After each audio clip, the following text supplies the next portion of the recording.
नमस्कार विद्यार्थी मित्रांनो, स्वागत आहे तुमचं आमच्या या यूट्यूब चॅनलवर. प्रयोगशाळा वैज्ञानिक अधिकारी बघा, हे एक पद आहे. त्यालाच इंग्लिशमध्ये लॅबोरेटरी सायंटिफिक ऑफिसर असं म्हटलं जातं. चांगलं पद आहे. भरपूर लोकांना ह्या पदाबाबत माहीतच नाही आहे. शॉर्टमध्ये आपण त्याला LSO म्हणतो किंवा सायंटिस्टसुद्धा म्हणतात.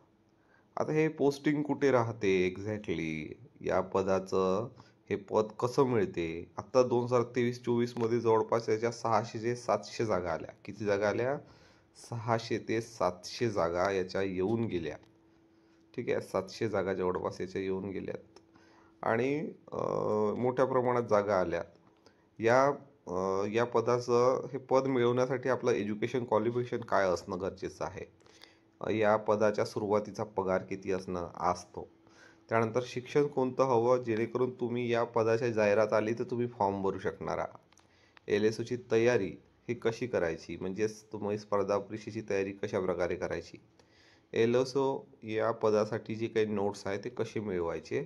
जे सक्सेसफुल स्टुडंट आहे, ज्यांनी आता या वर्षी पद मिळवलं, त्यांचे नोट्ससुद्धा तुम्हाला PDF स्वरूपात मी उपलब्ध करून देणार आहे. ठीक आहे.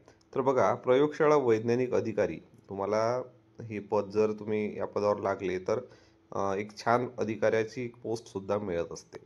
लॅबोरेटरी सायंटिफिक ऑफिसर आपण सांगता येतं. मग बघा, महाराष्ट्र शासनात हे पद कसं मिळते? तर महाराष्ट्र शासनामध्ये PSC लेवलला जे प्राथमिक आरोग्य केंद्र असते आपल्या ग्रामीण भागामध्ये, तिथे याची पोस्टिंग असते. प्रयोगशाळा वैज्ञानिक अधिकाऱ्याची पद PSC लेवलला असते. याच्यामध्ये 2 टाईप असतात. एक मलेरिया LSO, मलेरियाचे लॅबोरेटरी सायंटिफिक ऑफिसर, ज्यांना मलेरियाची मायक्रोस्कोपी आणि अन्य जे काही आरोग्य विभागाने सुचवून दिलेले त्यांचे कामं आहे ते असतात. आणि जे चे लॅबोरेटरी सायंटिफिक ऑफिसर आहे, त्यांच्याकडे स्पेशली TB वगैरे आणि अन्य कामं जे जनरल जेवढे पण त्यांच्या जॉब चार्टमध्ये आहे ते कामं त्यांच्याकडे असतात. ठीक आहे. त्यानंतर बघा, LSOच्या सुरुवातीचा पगार किती असतो? सुरुवातीचा पगार जो आहे यांचा S13 नुसार 35,400 बेसिक आहे यांचं. आणि सुरुवातीचा जर पहिला महिना, याची मी सॅलरी स्लिपसुद्धा तुम्हाला दाखवेल पुढच्या एखाद्या व्हिडिओमध्ये. तर यांचा सुरुवातीचा स्टार्टिंग पगार जो आहे 50,000 ते 51,000 रुपये स्टार्टिंग यांचा पगार असतो. 50 ते 51,000 फक्त सुरुवातीला हातात येतो. एक्झॅक्टली यांचा पगार जो आहे, पूर्ण पगार जवळपास तुमचा 60,000 ते 62,000 स्टार्टिंग असते. 60 ते 62,000 स्टार्टिंग असते. नॅशनल पेन्शन स्कीम NPS कटून तुमच्या हातात 50,000 रुपये येत असतो. किती? 50,000 रुपये येत असतो. ठीक आहे. तर एक चांगल्या लेवलचं पद आहे. स्टार्टिंगलाच 50,000 रुपये पगार हातात येत आहे. स्टार्टिंग पगार 60,000 रुपये आहे. तर एक चांगल्या लेवलचं पदसुद्धा हे PSC लेवलला आहे. शिक्षण कोणते हवे या पदावर लागायला? आता शिक्षण कोणतं हवं, तर तुमचं BSc झालेलं गरजेचं आहे. BSc लॅबोरेटरी सायंटिफिक ऑफिसर या पदासाठी तुमचे जे काही सब्जेक्ट आहे, CBJET, केमिस्ट्री, बॉटनी, झूलॉजी, हे सब्जेक्ट तुमचे असणं गरजेचे आहे. CBJET, ठीक आहे, BScमध्ये CBJET केमिस्ट्री, बॉटनी, झूलॉजी. त्याचबरोबर तुमचं DMLT, ठीक आहे, DMLT किंवा PGDMLT जरी झालं असेल तर तुम्हाला BSc प्लस PGDMLT किंवा BSc प्लस DMLT जर तुमचं झालं असेल तर या पदासाठी तुम्ही अप्लाय करू शकता. ठीक आहे. आता पुढे सुद्धा याच्या जागा येणार असं भरपूर जे काही कार्यालयीन पत्र आहे त्या माध्यमातून समजून आलं. काही बैठकी झालेल्या आहे सार्वजनिक आरोग्य विभागाच्या. परंतु आता जे काही जागा येतील त्यासुद्धा चांगल्या प्रमाणात येतील आणि जर व्यवस्थित तयारी करून आपण राहिलो तर आपल्याला हे पद मिळू शकतं. आला LSOची तयारी कशी करावी? LSO या पदासाठी तयारी कशी करावी?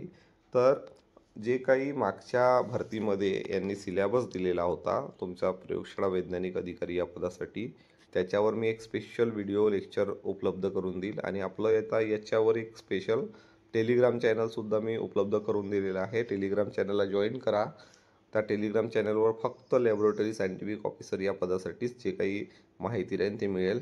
तर LSOची तयारी कशी करावी, तर LSO लॅबोरेटरी सायंटिफिक ऑफिसरची तयारी मागच्या जो काही सिलेबस होता त्या सिलेबसनुसार आपण टॉपिक वाईज त्याची तयारी करून घेणार आहोत. किंवा तुम्ही जरी तुमच्याकडे तो सिलेबस अवेलेबल असेल किंवा मी माझ्याकडून उपलब्ध करून देईल त्यानुसार तुम्ही टॉपिक वाईज त्याची तयारी सुरू करून द्यायची, जेणेकरून तुम्हाला येणाऱ्या पुढच्या भरतीत लवकरात लवकर रिव्हिजन करून तो पेपर चांगला काढता येईल. ठीक आहे. LOCचे नोट्स कसे मिळतील, आता माझ्याकडे स्पेशली जे मुलं लागलेत नोकरीवर त्यांचे नोट्स आहे. आमच्या फॅमिलीतलेच लोक लागलेले आहे, त्यामुळे नोट्स आपल्याकडे उपलब्ध आहे. त्यामुळे याचे जे काही नोट्स आहे exact notes topic wise notes काढलेले आहे, ते नोट्सचे PDF तुम्हाला मिळून जाईल. त्यासाठी तुम्हाला शिक्षा मंत्र आपलं प्ले स्टोअरवर ॲप आहे, शिक्षा मंत्र अकॅडमी म्हणून ॲप आहे. त्या ॲपवर LSOचे नोट्स तुम्ही पाहाल तर तुम्हाला तिथे मिळून जाईल आणि तिथून तुम्ही अभ्यास करू शकता. हँडरायटिंग नोट्स आहे, हे स्वतः बनवलेले नोट्स आहे आणि नोकरीवर लागलेल्या लोकांचे नोट्स आहे. ठीक आहे. तर अशा प्रकारे हे संपूर्ण माहिती मी दिलेली आहे. लॅबोरेटरी सायंटिफिक ऑफिसर जर तुम्हाला बनायचं आहे तर तुम्हाला तुमचं एज्युकेशन सर्वात महत्त्वाचं म्हणजे BSc प्लस DMLT किंवा PGDMLT असलं तरी चालेल आणि तयारी जर व्यवस्थित केली तर येणाऱ्या पुढच्या भरतीमध्ये तुम्हाला हे पद मिळू शकतं विद्यार्थी मित्रांनो. ठीक आहे. तर आजसाठी एवढंच. तुम्ही डिस्क्रिप्शन बॉक्समध्ये याचं टेलिग्रामचं चॅनल आपण स्पेशल LSOचं टेलिग्राम चॅनल आपण उपलब्ध करून दिलेलं आहे. ते टेलिग्रामच्या चॅनलला जॉईन करा आणि जे काही अपडेट्स माहिती तुम्हाला द्यायची राहील मी त्या टेलिग्राम चॅनलवर तुम्हाला देत राहील. तर आजसाठी एवढंच. Thanks for watching and best of your career.